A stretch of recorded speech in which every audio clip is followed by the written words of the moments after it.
Hey everybody, so field trip today. We talked in the last video that we would be kind of diving into licensing, and this is that video.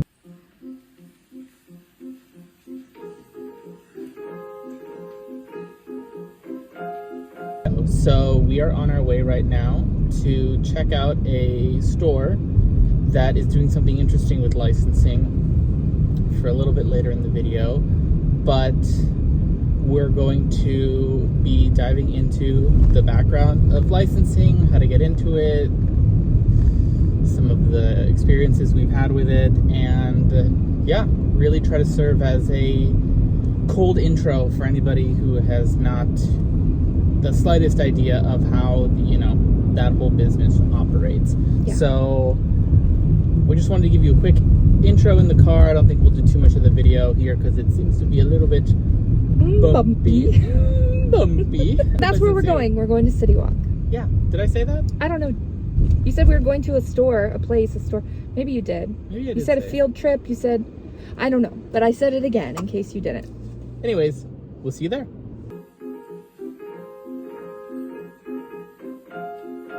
Welcome back to the office. We will jump back out to our field trip a little bit later in the video, but now let's go over the basics of licensing. So, Janae, tell me if this sounds right to you. Okay.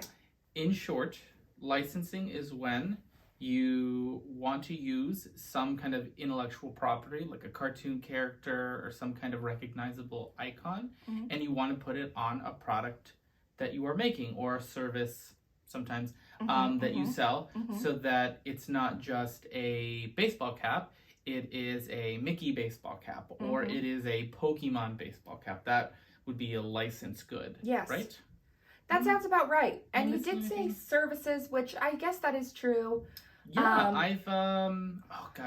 let me think. You can also, there's another, like, for example, well, actually, is this licensing or is this sponsorship? Because there's sometimes, like when Jurassic World was coming out, and then you'd see a car commercial for, like, I don't know what car it was, Jeep or something, and then it's a Jeep commercial, but then at the end of it, it's like you see the dinosaur, and then there's like the music, and there's no dinosaur on your Jeep. So usually the licensing team in a scenario like that would work with a promotions team, and on the promotion side, that is not necessarily a straight license, but you're kind of agreeing to promote something in the short term together. Because it's like because then they'll usually be like, buy a Jeep and go see Jurassic World Dominion and theaters and blah, blah. Universal might be working with Jeep and licensing and working with them elsewhere. Like maybe there's a Power Wheels that is a Jeep, but it's a Jurassic Park Jeep, so there's the relationship there. And the promotions team is trying to leverage as many existing kind of contacts that they have for the promotion of the new movie. So it's like close, but not quite. So we're trying to talk strictly about licensing for people that want to get into it, and they have a new company, or they have a company that's selling online, and they thought, hey, what if Mickey Mouse was on our blank? Yeah. What does that look like? So and it also, I mean, we immediately think of cartoon characters for some reason, but it can also go for like, something that says Dunder Mifflin on it, right? Sure. Or even magazines. I've had conversations with people that own the rights to Rolling Stone magazine. So you could have let's say you make guitars, and you're just a new guitar manufacturer, and they're edgy and they're alternative and they're for rock and roll. You could go and get a license for Rolling Stone magazine and come out with a Rolling Stone edition, Rolling Stone magazine edition. But if you wanted the band, that would also be a license. The band, there's a company they would that have a manages license. the rights to the band. When you see the shirts in Target that are made by Target and they have the big mouth on it, that was licensed. And Rolling Stone, the band, the management of the band, they make money. They got money off of it. So these are all examples, right? Yes, or people as well. Human beings, famous people. Yes, if they're alive, generally they have management that is handling their kind of rights. And then if they have passed away, like when you want to do something with a famous celebrity that's passed away, there's normally an estate The estate might work with a management company to manage the rights. Sometimes it's the estate directly that you deal with. But in that case, it's instead of the actual celebrity kind of looking at the opportunity and their people saying yes or no, it's treated more kind of like a cartoon or something, because you're kind of remembering that actor or actress. Yeah. So for Marilyn, her face would be licensing her likeness, and then her signature that was also part of the collection was her intellectual property. Yes. So the state owned the intellectual property and her likeness. When you get into likeness of celebrities, generally there is also the person that took that photo. And the person that took that photo has rights to that photograph. So I know with Marilyn, there lots was of two famous photographers. big photographers that had like famously shot Marilyn, and those had agreements with the people that owned her likeness and any intellectual property attached with her. So they had those. We'll go into it in a little bit, but they had those photos kind of cleared already in their lookbook, so that if you wanted to use a photograph when promoting the product or putting it on a type of product, those were the ones that were cleared. And if you wanted to go and venture out and find another photo, you could, but you kind of had half that photo cleared. You had the Marilyn part, what was in the photograph. Now you just needed to find who cleared the photograph. Likeness, that's kind of a whole different ballgame, and we're going to be talking just about licensing, about kind of static intellectual property like cartoon characters or logos, like like magazines like Rolling Stone, or the M&Ms. The M&Ms, like the Pan Am, name M&M, the little M&M guys. like the airline that's no longer Pan around, Am. but there's a management company that owns all of the logos and types of things that you would associate with Pan Am to kind of make a jet set collection. So without further ado, we will dive in.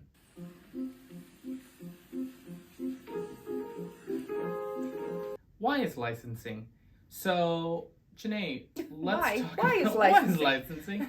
Let's talk about why you might want to license and the benefits of for the licensee, the person that wants to put the character on their stuff, and the licensor, the person that has the characters that want it to be put on stuff. Right. So yeah, right off the bat, I feel like if I'm starting out, I'm a newer company. Maybe I've been around 5 years and I'm seeing some good growth, but not quite as much growth as I want. I might want the visibility and the built-in audience of a license. So I might seek out, if I make socks and my socks have all been my own creative artwork on them, and I realize, my customers really like the Muppets. So now I'm going to reach out to Disney and / Jim Henson and say, can I get the license for Kermit and Miss Piggy so I can have Kermit socks and Miss Piggy socks? This is a great idea I just came up with. And that's I want those socks. But anyway, and then it's great because then people who seek out stuff because they collect Muppet things, they love Kermit, they love Miss Piggy, they see this and they go, oh, those are cute socks, I want these socks. And then they learn about my sock company because of that, and maybe they'll sign up for my email list and get other socks that I make, and who knows. So this is a great way for that's growth. one of the best I'd say like defenses for licensing is as a customer acquisition tool, because there's a built-in audience that's very devout to the intellectual property, like the Muppets, and it's pretty easy to find demographics on who is engaging with those IPs. And if you as a brand are wanting a larger market share of that demo, whatever it may be, a great way, in addition to other types of ways of gaining customers, also just like personally, I think it's fun to do that, to like incorporate your brand like identity with some other kind of IP. But if your customers are Muppets, you could essentially build an entire campaign that's going to leverage this new collection going out to these people that already know what the Muppets are, that don't know what your brand is, to act as a customer acquisition tool to kind of bridge them over to your brand. I'd say that would be number one on the list that's going to appear right here of the reasons to give it a shot, is the customer acquisition. Reason two or well, maybe 1A, but reason 2 is credibility. If you're a smaller brand and you are just starting out, maybe you're that sock company and your socks are better than every other sock, but it is really a bear to try to get anybody to try them, to switch, to understand why they cost a little bit more. There's just been a lot of barriers in the process of getting your customer base educated to why your solution is better. This can be a great way to bridge that because they might not know you, but they know the Muppets. And if they wear the socks and they put them on, and that's really, from your research, the tipping point when somebody puts them on and they wear them, they go, wow, these changed my life. But getting the customer to that point where they're putting it on has been such the battle.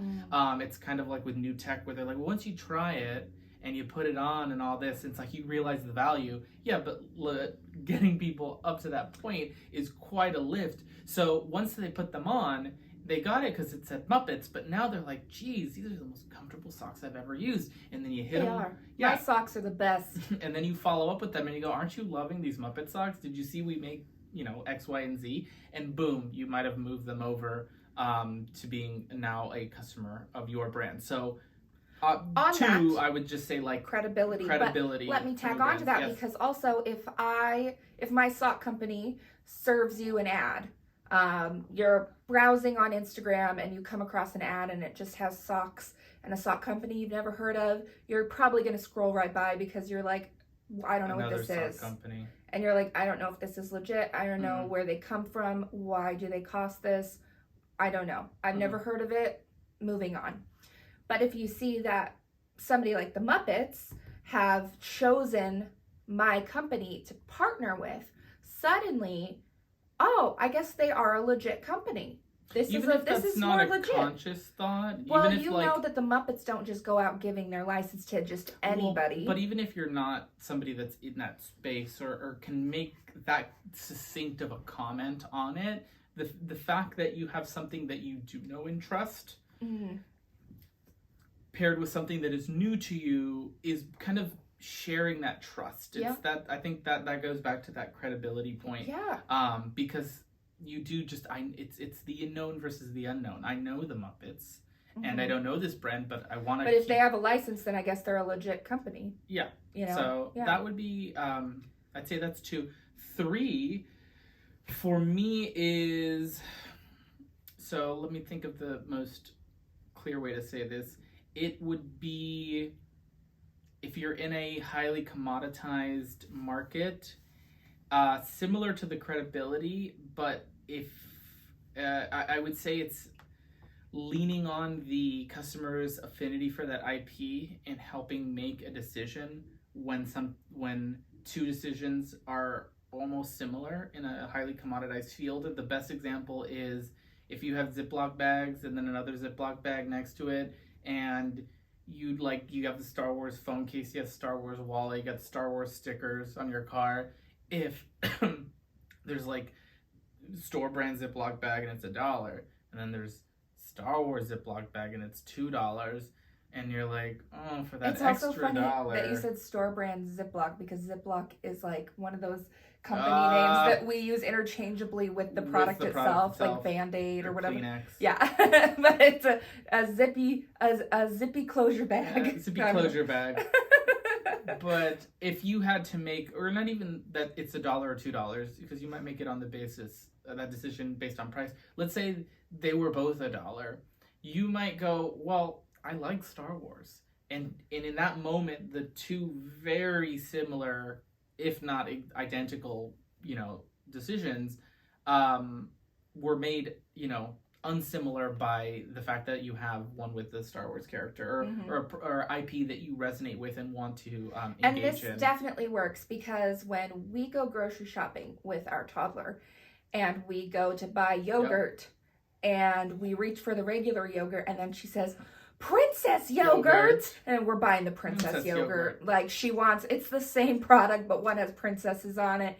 and that's clearly what she'd rather have, and she feels like it's different, Well, even 'cause though she it's might- just yogurt with a Yeah. princess on the container. And I think it's more knee-jerk at that age. 'Cause Well, it's like, absolutely. I don't know that yogurt. I know princess good, yogurt good. That, I think, is still the same process in a certain way when we talk You're about credibility. right. Yeah. But in her mind, it's like yogurt is all yogurt. But that one is princess yogurt, so that one is better. And that one, in that sense, when you have... And you're not going to rationalize with your 3-year-old, well, honey, this is just a licensing deal that they did, and really the same value of the regular Danimals yogurt. You know what I will say? I think a better way to say it is like adding differentiation to highly commoditized products. I think is a better way to say it, because again, 2 identical products, but one has SpongeBob on it. You're gonna get people that have this like heart tug and need to buy one over the other. Yeah. So the 4th reason in my mind, and I'd say the most abstract one, is that if you were trying to come out with something that was a little bit more high concept, a license would be a great way to ground that concept into something that is a lot more familiar to the general public. So let's jump off of Maryland again. Let's say we were going for this like new hotel concept, or this new, I got one better. This new airline concept. So It's a new airline. It's basically like flying in the 1960s. The whole plane is first class. There's like a lounge, and it looks like you gotta like step back in time. Can you smoke on but the a little plane? bit is modernized. I don't even smoke. I don't want to make those calls. But let's say you have this, and the whole idea is that you're saying that this plane, if you're traveling on it, it is old school. It is like ritzy. You're either doing it because you're like a bougie business person, or you're on a celebratory trip and you want the celebration to start at the flight. And you know what I mean? Like it's experiential. So it's a lot more. This is a great idea, and it's for you, whoever you are out there who has ties to the airline industry. Just take it and run. This Give idea us is a for shout Ryan out. Man. He doesn't have any airline ties. No, but it's like another on the list of ideas too. Yeah, well, yeah.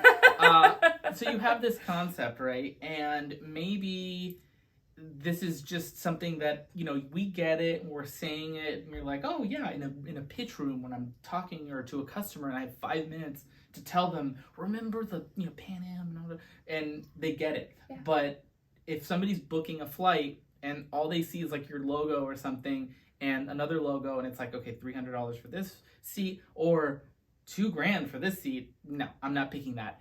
At that point, all of the whatever we just talked about doesn't matter in that moment. Probably wouldn't even show up in their search results. Probably wouldn't even show up. But let's say at the launch of the brand, you partnered with the estate that for all the members of like the Rat Pack, for the estate of Marilyn Monroe, for the estate of Audrey Hepburn, for the estate of all of these like 50s, 60s big celebrities, and you did a whole ad campaign that was talking about like the way that they live larger than life, and like you're living like they live, or you have something where you're connecting like the excess of that outward celebrity of that time to the airline. And in a way, to some people, and by doing that, you help bridge the gap to people that know any of those old celebrities, or kind of the old Vegas, old Hollywood, kind of understand the glamour that was, even if, again, they're not able to succinctly explain how they know that or why they know what that means. But you say, okay, remember that, and then the airline, and then the airline is this. So you've helped bridge that. I'm just like, I can see the ad in my mind, and it's using... Come fly with me, let's fly away. And people are like, I see it. I see it. I want to do marketing for this non-existent airline. So you're pitching a great idea.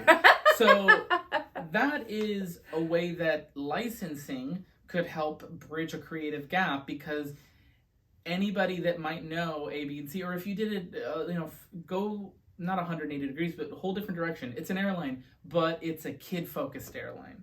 So the whole airline, the whole plane, there's no first or coach or anything. Everything is meant for kids. So there's like a play area, there's like changing tables, the seats can fold down flat for naps with little side rails. We need that too. Like, it's, if you have kids, you're going on this airline, and a great way would be to help sell that would be to license with intellectual property that is consumed by parents that have those kids, or by kids that are still kind of in that range, and maybe the parents are also watching that content, like on Disney Channel or something like that, and sell this idea that this is a place for kids because of the IP that I already know. That one, I get, I think maybe on the parent front, as I say it, they might already be more open to learning about new things for kids, because as a parent you're always like searching things out. But so maybe that's not the best idea, but want as a you, parent is you'd want to immediately feel a sense of safety and trust. So using characters maybe like Sesame Street that already have like this brand of trust and safety, and like being like on the side of the plane is Big Bird, and it's like inside they have like the shows on the TV. That bridge a lot shorter, because they might know whatever IP, and then you're saying take that sentiment and apply it to your brand, which I think kind of fits into all of the categories, is like applying sentiment over, and the different ways that kind of translates into a purchase or a customer feeling towards your core product. So those to me were the four of why we license. Do you think that would kind of wraps it up? I do, and I really like that last point, because it's more than just customer acquisition or like brand awareness. It's like helping, like you said, to really apply sentiment, or to help them just go, oh, I get it now. Like I think like the 60s idea, you see it without anything and you're like, I think I get this, but then they add in, these characters, these people, these personalities, and you know what they're about, and you're like, oh, now I totally get the vibe. You get the vibe really quick. So it communicates things quicker, applies sentiment and values quicker. I think that wraps it up for this section. What do you think? Yep. On to the next.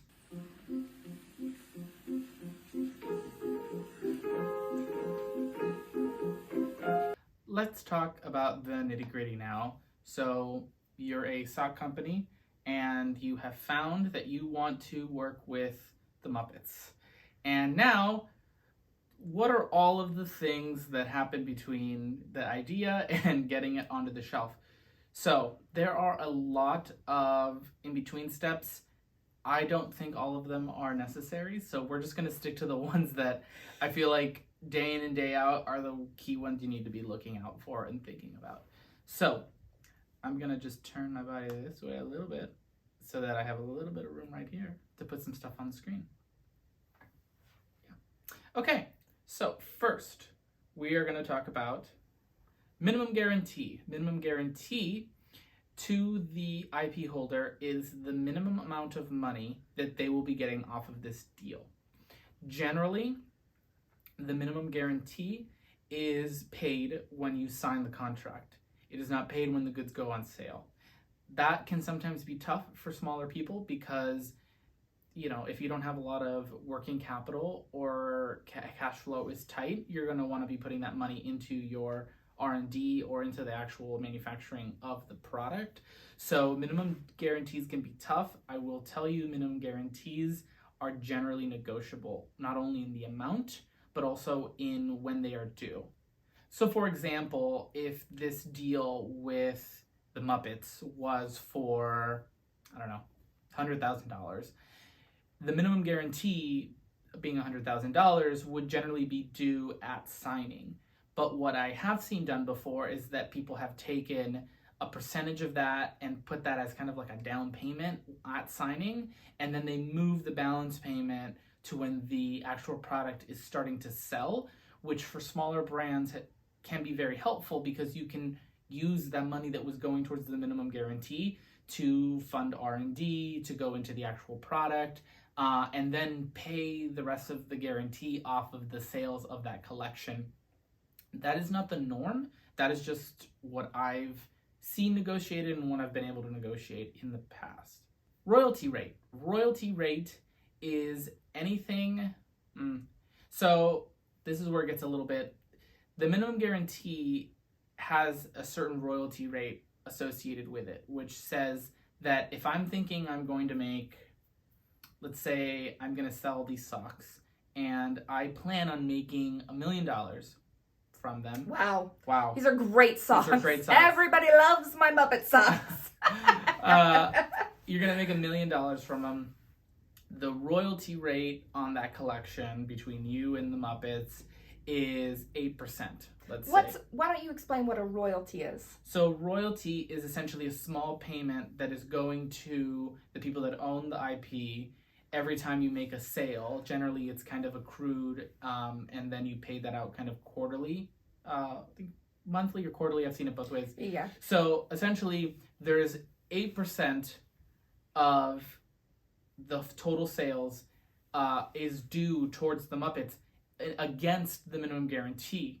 So that's kind of where they kind of work in tandem. So let's say I make, I'm on my way to selling all of those socks to make $1 million.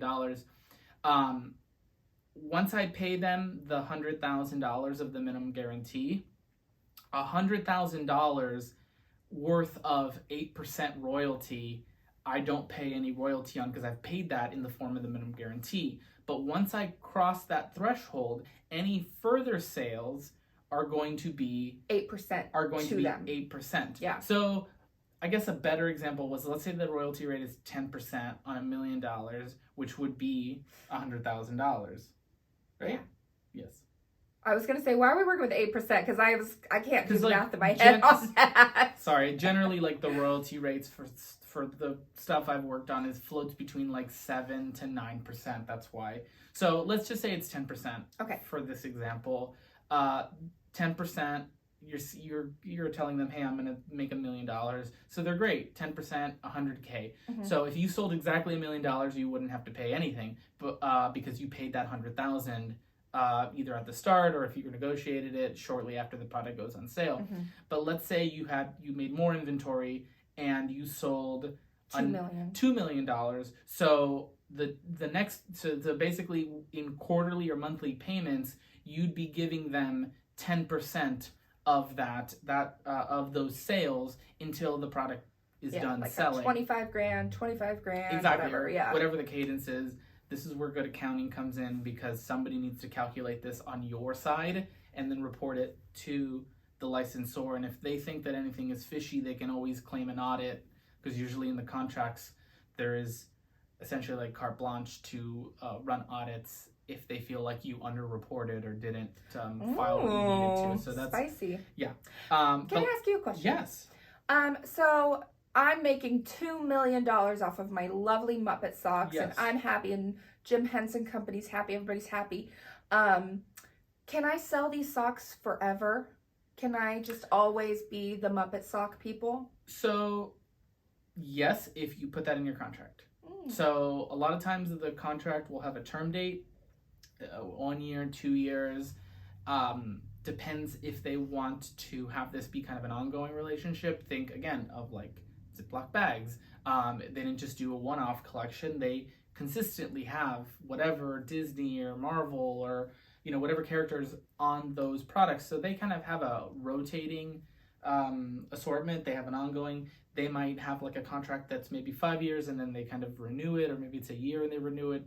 Don't know what the back end looks like on that, but it's an ongoing type of partnership. Then you could have one-off collections like we've done at Besame, where it's limited edition, very kind of streetwear inspired, where you kind of say, hey, we collaborated on this one thing, this is what it looks like, this is kind of the fruit of our labor, and when it's out, and then you kind of move on to the next thing. There's kind of two different ways to look at that. What's tough about the ongoing is that you need to be in a space or rotating around IP to the point where you're not fatiguing your customers. One of the great upsides of having, we're kind of splitting off a little more into strategy here, but one of the great upsides of just kind of doing a one and done is that you really get to put 100% into that one expression of your brand and the IP, but you don't run the risk of customer fatigue, because that is hot and new and it's now, and then in a couple months it might not be hot and new and now. But if you don't operate in hot and new and now, and you operate in, seasonality where, Muppet socks are good for Christmas every year, because there's always some new people that want to gift them, or at, Muppet Celebration, where a big convention, every year you go with those socks, and there's really some good beats that are not going to fatigue your customers, then you can have an ongoing. I personally like the one and done. I think it lets you have a lot of fun and really go to 10 with it, because you know that it's just going to be there for a short amount of time. And when you do something for the long term, you really kind of have to think of the long term, and you can't really go for anything that creates too much of a spike, because then you have the other end of the spike that goes down and you need to continue the contract for a couple years. Well, I think that those ongoing licensing deals work best, and we see it most, for obvious reasons, I think, with companies that are gigantic, so they can create product just flipping on a dime because they have the infrastructure, but also blank slate products, so like Ziploc bags. Yeah. You can put any artwork on that, and they can get it to all the stores lickety split right when a new movie, they've got the infrastructure. Or OtterBox phone cases, they can have licenses from anybody because their phone cases are it's just a case. You just slap the artwork on it, bing, bang, bong, boom. I don't know what I'm saying. But anyway, they're these huge companies. Their product is something very simple that any artwork that's going to just be hot can just right on top of it. It's great. But in terms of other companies where they don't operate like that, like maybe I'm, my sock company is only 5 years in, I've probably just got one little facility that's making my socks. But hey, if my Muppet socks are making me $2 million, I think I'm going to be able to expand, so that's exciting. But I also think it's possible that the Muppets might say, hey, you can have this license for 6 months or a year. Usually it's a year. And then after that year, you can try to get it again, but there's no, maybe another sock company's going to catch on and be like, that was a good idea, we're going to get that license now. And then you have to pick something else. But like, let's say you come up on that year point, and even though I sold 2 million, maybe I still have inventory and I'm at 11 months. What am I supposed to do with that inventory? Because if the 12 months pass... Usually at the end of a contract, you have a sell-off window. Sell-off window, so okay. Sell-off window is another term. It's essentially, if your contract is for 12 months, if it's, let's say, January 1st to like December 31st, from January 1st of that next year, you would have 90 days to liquidate, get rid of, because after that sell-off period, you are not legally authorized to sell that licensed product anymore. So that's kind of, sell-off window is the term you're going to be looking for there. So if you see licensed goods on sale, that they're probably in their sell-off window, and that's probably, once it's gone, it's gone. Yeah. Most likely. Speaking of IP on phone cases, like Janae had just said, style guides. Style guides is another term. Style guide is going to be the book of approved assets for a specific character. So let's say I signed my deal with the Muppets for my Muppet socks, and they're my Muppet socks. and you go, great. How do I put the Muppets on my socks? Do I just Google Muppets and save the downloads and then put that on a sock? No, they have a, I'm imagining that on a sock. It's pretty funny. They have a whole book, essentially, digital one, of assets that have been cleared. So they've been generated, legal has cleared them. Everybody's taken their look and given their 2 cents to make sure those are the most correct expressions and interpretations of the Muppets. So if you use any of those and you put them on a sock, 9 times out of 10, nobody at Muppets is going to have an issue with them. Now, what you can do also is that you can go kind of off the style guide, because the flip side of the style guide is that they give you the book with all of the assets, but they give everybody that book. So your socks, let's say you sell socks and they're premium. They're in the premium category. They are. Is what they'd be considered. My socks are the best. So you have exclusivity with your contract in the premium sock category. They can't say, oh, another premium sock vendor, but they can go to mass market socks. Hanes can go and get a Muppet license At and the same time? at the same time, because they're in a different category. Mm. So you're selling your $30 Muppet socks with an approved image of Kermit. Hanes is selling $8 socks with the same approved image of Kermit. Uh-oh. Now, everything we just talked about as far as like differentiating yourself and all of that sentiment moving over, that changes when now I have a $30 pair of socks and an $8 pair of socks, and they both have the same artwork on them. So if you're just buying for the artwork, You've now leveled you're the gonna playing pick the field value. between, like, in this smaller pool of people that are using that artwork. Now, Hanes. now Muppet Studios and Disney, they got their minimum guarantee that they're contractually assured of. So it's on you to sell it, even though they've gone and doled this out to a bunch of other people. I like going not off the style guide, like going off style guide or kind of off book, because if you can find, let's say you're doing Muppet socks. If you can say... We're doing Muppet socks. Let's say there was a version of the Muppet socks that came out when the first Muppet movie came out. And it was like a promotional something. And at that time, it was so early, nobody had a style guide. So it was kind of a one-off artist expression of it. And you can find that art. You make it, you submit it to Disney. Disney runs it through their legal and says, okay, this wasn't in the style guide, but there's no reason that it bumps up against anything else. It's good. It can represent Kermit the Frog. So you went through that hassle and you got it approved. Now your $30 socks and the $8 socks do not look the same, even though they both have Muppet IP on them. And then you can talk to the quality of your socks, the value, the specialness, and then in that, the Muppets itself are different and look more unique than the ones that you'd find on the $8 socks. So within the category of people that have the Muppets, you are now differentiating yourself from that smaller pool. So you have like anybody that makes socks, people that do the Muppet socks, and now I'm specialty within the specialty area, because there can be this flooding and over fatigue of IP in a category. Like beauty is a great one, like ColourPop coming out with a palette every week, and you look at the comments and people still do buy, so it must still be making the numbers. But the sentiment is growing sentiment is like they're just flooding the market. They're like, I didn't even use the last palette that I bought last week, and now I'm buying another one,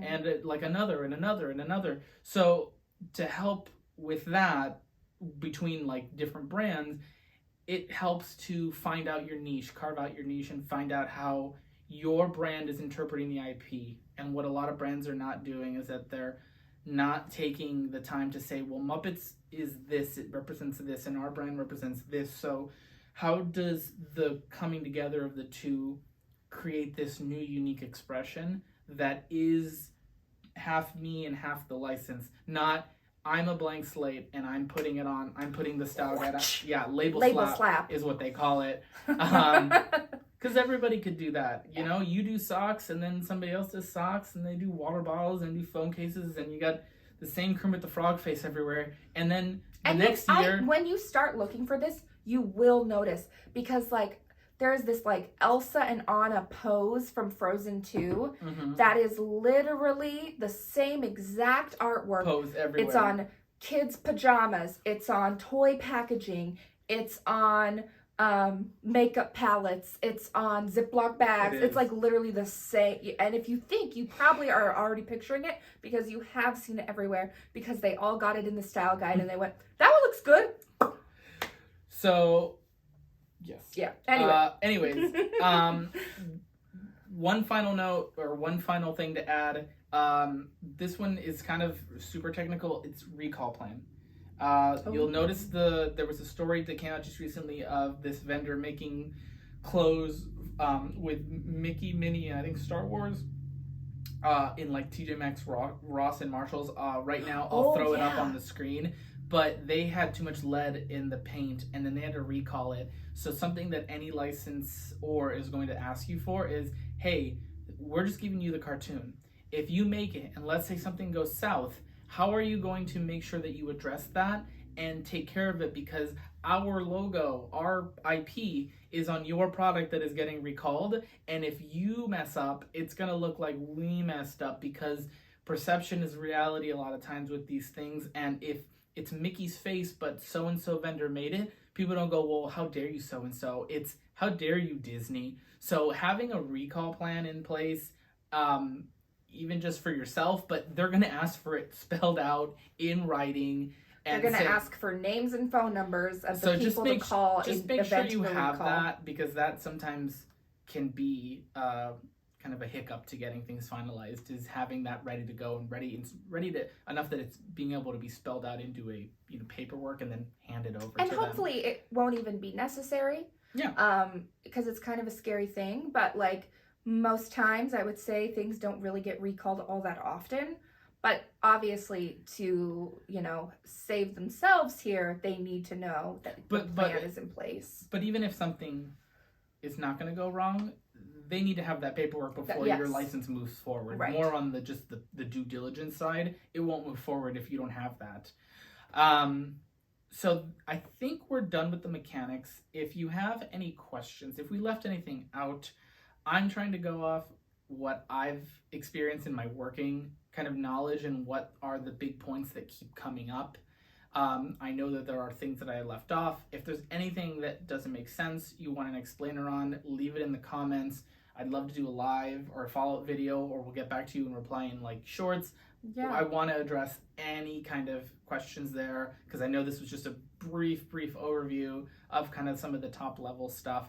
Next, we're going to look at some examples of licensing, what I would think good, bad, and then lazy. I think that's the worst kind. And then we'll finish up with our field trip over to Universal. Our field trip, to give you a little bit more context on the kind of background side, generally you have the brand that is licensing a product, and then they're kind of a new iteration, Hanes t-shirt with Mickey Mouse on it. And then you also have stuff that the company itself produces, like t-shirts you see at Disneyland with Mickey Mouse on it, and no brand is on the label because Disney, it just says Disney. Disney manufactured it. What Universal is doing, which is interesting, is that they've kind of walked down a third path, which is, we're going to be the manufacturer. We are taking on that operational load and responsibility, but we are going to be working with artists and getting their interpretation of the IP, and they might not have the infrastructure to support a licensed collection and all of that back end like a brand might, but we are losing out on this new art, this new version of our intellectual property, because they are not set up in that way. And we are going to commission them to make it, and then we will manufacture it, and then it will look very different from what you might consider traditional. None of that's in the style guide. Theme park merch, or kind of, stuff that would normally be in the style guide. Nobody really is doing this right now, and right now it's like a pilot program. I think it's awesome. I think it's a great way to bring new and unique art out there. Yes. And anyways, moving on.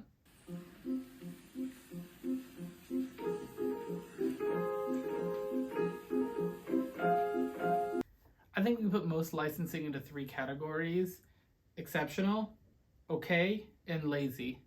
I don't think anything bad really can make the cut when it's actually getting approved through so many people. It's rare. I think we've seen examples of bad licensing, but it's rare. Like really bad, but it's rare. What makes it through more times than not is lazy. So an example of exceptional licensing, I'm a little biased, but I like to point to the Besame Marilyn Monroe collection that we did.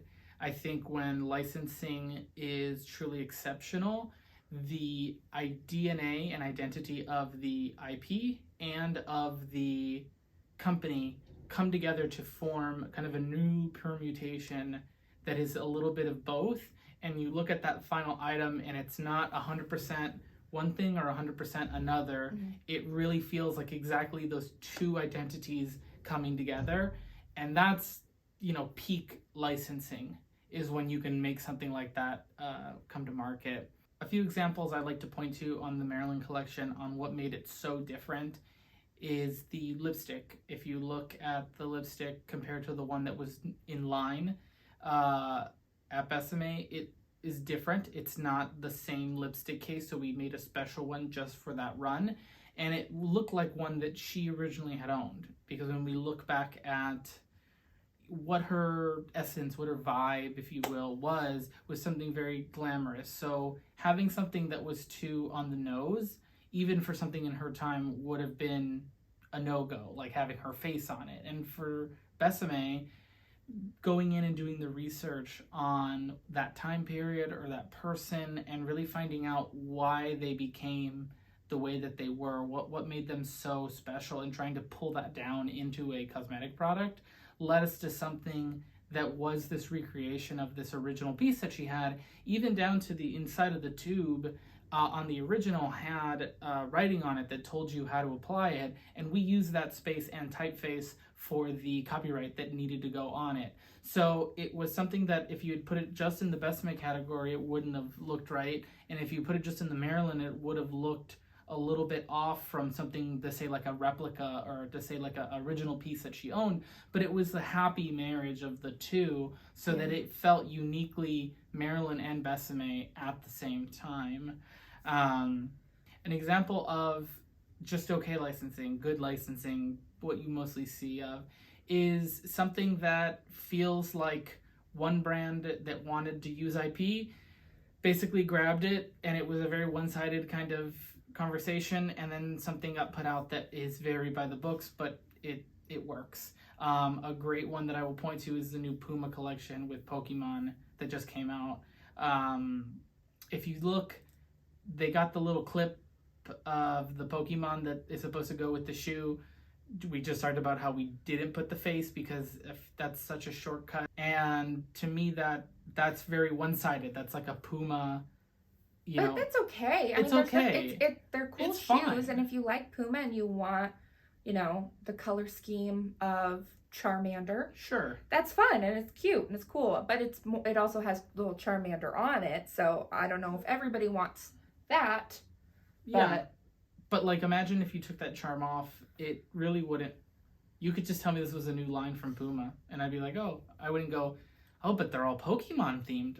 That wouldn't jump out to me. Sure. So to me, that's more. It's fine. It's fine. It's fine. It's fine. And now we get into lazy.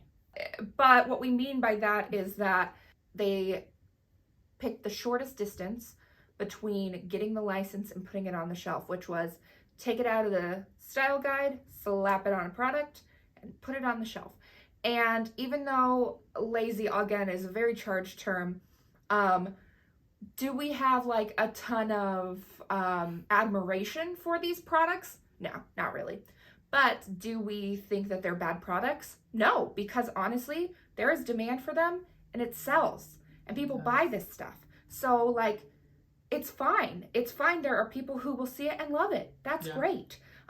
Just coming from a creative standpoint, it's not very inspired, but that doesn't mean that it's a bad product, because on the contrary, some of the big brands out there in big retailers are doing what we're referring to as the lazy licensing, and it's working fine for them. It's just for a different consumer in a different segment, and it works for some things, and for some other things it probably wouldn't work. But yeah, so to kind of illustrate that point, what I did was I went to Walmart, and I needed to pick up some things anyway, so I walked around Walmart in search of licenses, and since we had that great example about socks, I decided to look at socks a lot. I looked at other things too, but I was like, I am gonna look at socks, see if I find any Muppet socks.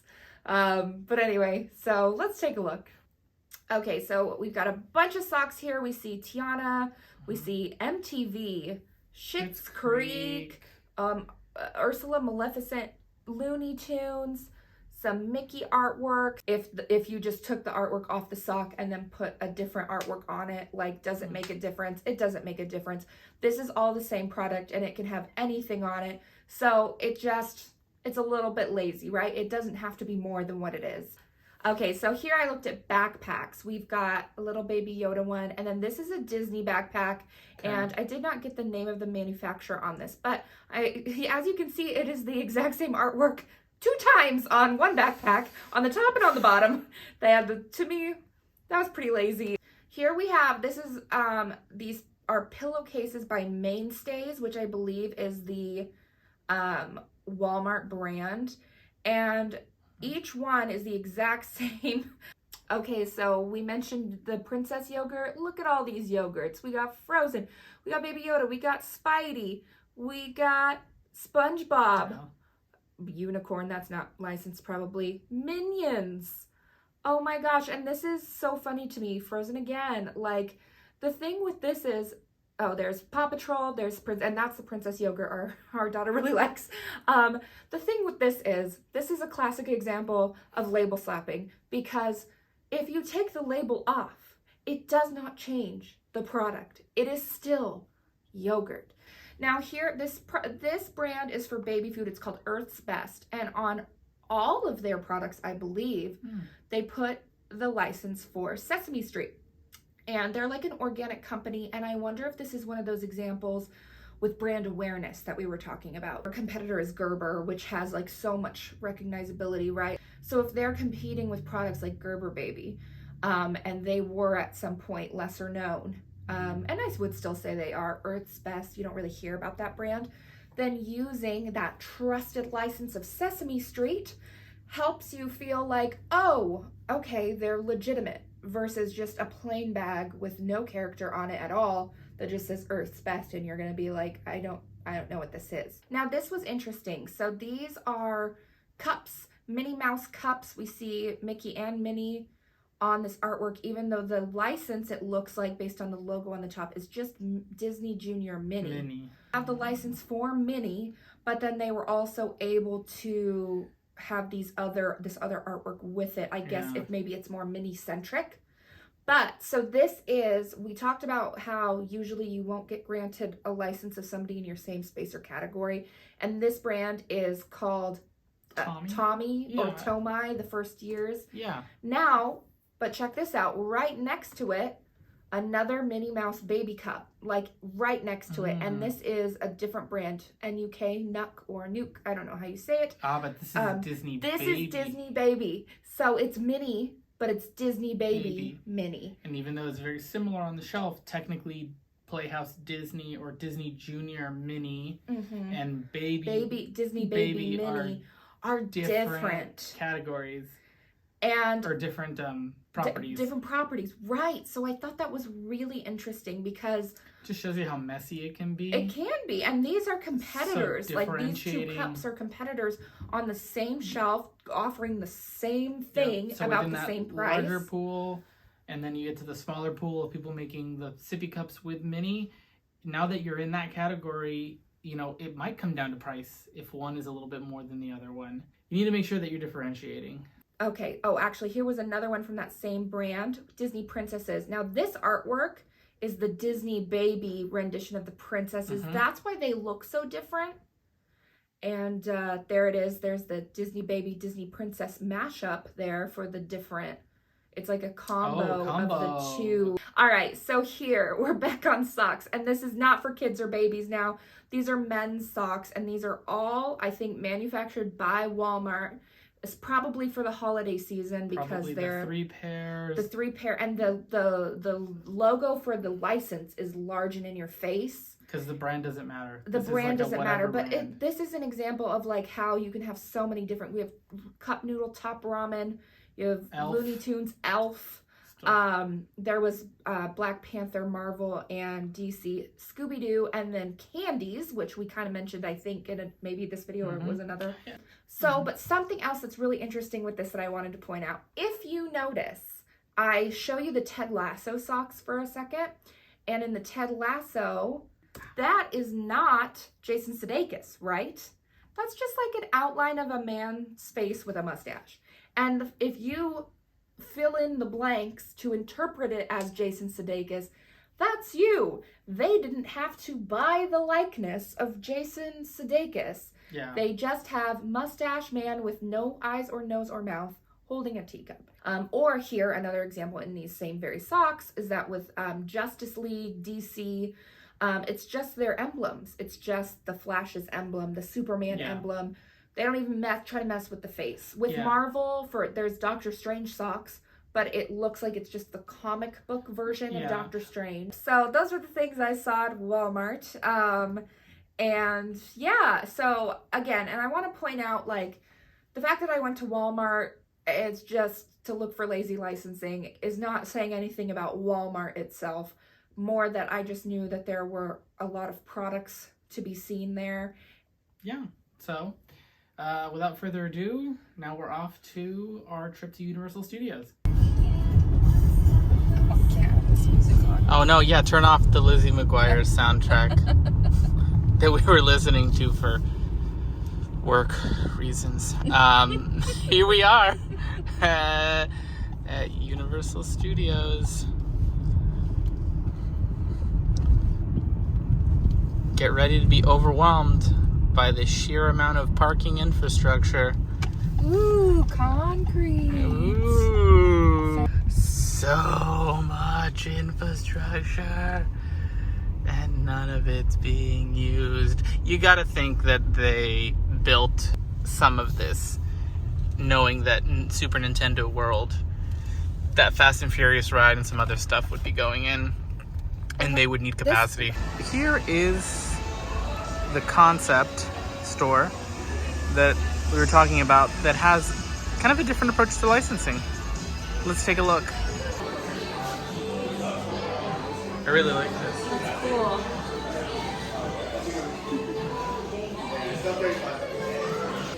So this is the new concept that we were talking about. This is called Universal Universe.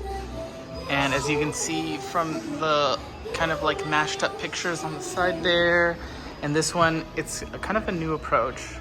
And We first saw this at the Licensing Expo, which yes, we'll talk about. I will cut in video here. So this is like the merch table they have to show off stuff from Trolls 3, or I think it's just like a new Trolls kind of idea. This shape is kind of the new shape that we're going for. There's a cool shirt. This is like an embroidered piece. There is that print. There's a bag there. This is a clear one. I'm getting like Vinylmation kind of vibes a little bit from that. Let's see, we got some jerseys. And then there's this big mural wall that I'll try to do a slow pan on. You can kind of start to spot the Trolls in it, but there's a lot of really cool stuff on there. And I like this Universal Universe kind of idea. I really like the streetwear kind of pattern that they're mashing up all of their IP. Some people like to silo, where, you know, oh, this character can interact with that character, or we don't have properties mixed together unless it's under very special circumstances. Universal is just kind of saying, hey, people consume our media not in silos. You know, they might watch this movie and then that show and then this other thing, and then they're wearing a shirt with this other thing. And I like that they're embracing that, and that's in presenting licensing that way, because it's more indicative of how we're consuming the content. I also really like how they're embracing this streetwear kind of aesthetic with this little concept store as we change the way that we work and what's kind of socially acceptable when we work from home or work remotely or work in a co-working space. We're able to show a lot more of our personality in what we do, and they're showing up for it, and I like that. You know, this ET one specifically, like, such a unique interpretation. This is a very, very cool booth with a lot of really cool ideas. It's really the idea behind it that I love so much. Oh, Variant. What is this one? What? I'm just seeing this for the first time. This is like a sweater with Frankenstein on it, but it says, well, that one says Frankenstein. This one says Variant. I like that. I don't know if that's a subtle Marvel nod to Loki. I hope it is. Or like this. This is cool. And I'm going to assume that if they... Oh, look at that one. I'm going to assume that if they are okay with representing their IP like this, then representing it like this, cross IP shows and movies, and you know, vintage, like the vintage one with modern. I think this is going to help them be a real front runner. Now we're back at the store. Now we're back at the store. And what they did, instead of trying to have their internal teams do merchandise or having a third party come up with merchandise, they partnered with artists to develop new interpretations of the IP, and then Universal themselves manufactured it. I think it's a really interesting idea, and I've not seen too many people do it so far. There's an ET sweater with the design that you saw posted up on the wall there. It's an original design. It's a very unique interpretation that I don't think, you know, traditionally in licensing would have gotten approved. Same thing with this Jurassic Park. And then on the back, it just has some black and white images. Artwork of the dinosaurs. It's so cute. I love it. It's a lot of the stuff that they're doing here. A lot of Or like the, this one. yeah, is very streetwear oriented. Is that? Yeah, here it is. Yeah, so we'll bring it up. Like, that's pretty cool. Yeah. So, when we were talking about licensing, if you remember I brought up style guides. Style guides are essentially like pre-approved artwork that companies can use. So the fact that they allowed stuff that would not be considered traditional, you know, minions, like to be put into product, and they did it through the vehicle of having artists give their original interpretations of it, of the IP, is a really cool idea. But it involves kind of wanting to take a different look at licensing. I'll bring this up again. Like, look at this beautiful image. What did you just say about Felix the cat? They have a bunch of great Felix stuff in here. We don't usually see Felix very much anymore. They're like classic cheeky little Or they're person. They have tons and tons and tons of Felix. The hat, the socks, the Felix skirt. I really like that orange hoodie. Cute. Is I it orange really- or is it red? It's like an orange red. Orange red, I really like I it. like it too. That's nice. Jurassic Park. So much to see in that. Do you ever see Breakfast Club merch? No, you don't. Look at this. It says Be My Choice. And that's all it is. And it's so simple, but it's like, This is another thing they're trying to do. Kind of like Funkos. They're trying to do like little ducks, which I thought is very interesting. There's Back to the Future ducks. There's Jaws ducks. is this Knight Rider. Biff? That is Yeah, it 19. Yeah, that is I think alternate timeline 1985 Biff. There's Dennis Nedry. Yeah, interesting. I'm gonna cut in a photo right now, or a video right now from Licensing Show, where I saw these and the Trolls dolls. They were trying to do something with Trolls, but I don't know if that came out yet.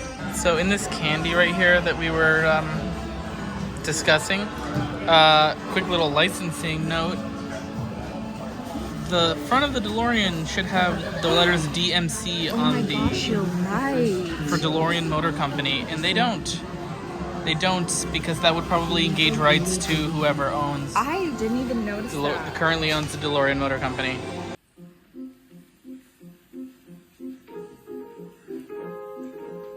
Well, I hope you guys liked that trip out to Universal and enjoyed the rest of this video on licensing. If there's anything that you'd like to hear more about, anything we didn't cover, or any questions you have, please leave a comment, shoot us an email, let us know. I'd love for this to be a continuing dialogue.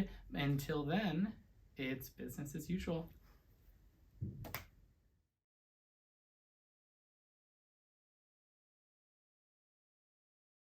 We're walking back to our car, but we just happened to park up here on the roof. And fun fact, this little spot on the very top is on the top corner is where I first kissed Janae when we were first dating. It was right here, overlooking, overlooking the back lot.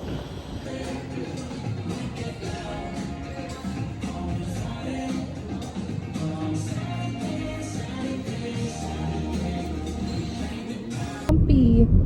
Bumpy. Bumpy. Bumpy. Bumpy. Bumpy. Bumpy. Bumpy. Well, it doesn't look like that ballroom burned down.